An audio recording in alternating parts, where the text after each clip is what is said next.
So today I'm gonna explain how private equity firm buy company, change them and make massive returns. So you're about to find out today. We're diving into leverage buyout, or commonly named LBO, one of the most powerful tools in the world of finance. So let me break it down. So in the first part, I'm gonna explain what is an LBO. An LBO is when a company is acquired using a large amount of borrowed money. The buyer, usually a private equity firm, put in some cash, which is called equity, and borrows the rest, which is debt, to finance the purchase. The company own cash flow are used to pay off the debt over time. Think of it like buying a house with a mortgage. You put in a down payment, you borrow the rest, and the house or the business pay for itself over time.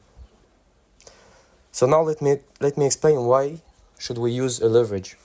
So why use debt at all? One reason is the returns. Leverage amplifies the return on equity. Let me explain. If you use only your money to buy a company, your returns depend on how much its value grows. But if you borrow money, your initial investment is smaller. So if the company grows in value, your equity return skyrockets. This is why private equity firms love LBOs. But of course, more debts also mean more risk.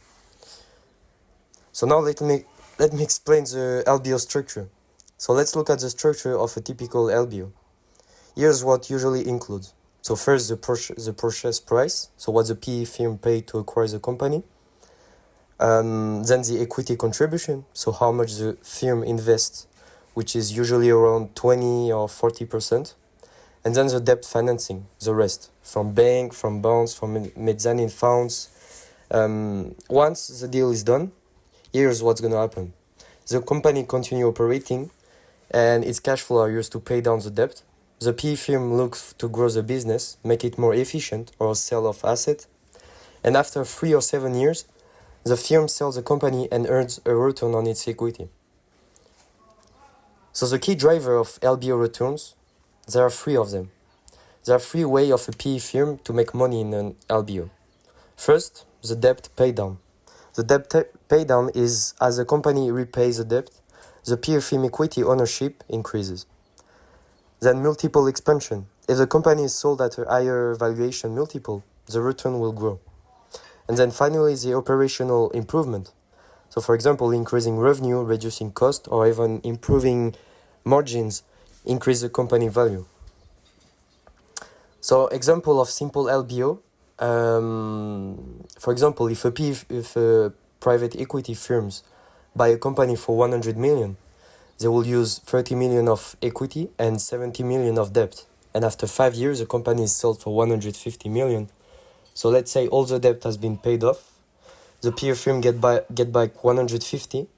They only put 30 million, so that's 5 times their money, which is an internal rate of return of 38%. So this is the power of leverage. Small equity, big returns. And then finally, I'm going to explain the risk of LBO. So of course, LBO aren't free money. If the company cash flow drop, it might struggle to pay interest or debt. But if that happens, the company could default or even go bankrupt. That's why lenders and investors care a lot about cash flow stability, margin strength, and industry risk. Leverage amplifies gains, but also losses. And that's your first look at leverage buyout. I know they're complex, but incredibly powerful. So in the next video, I will go deeper and start building a basic LBO model, step by step.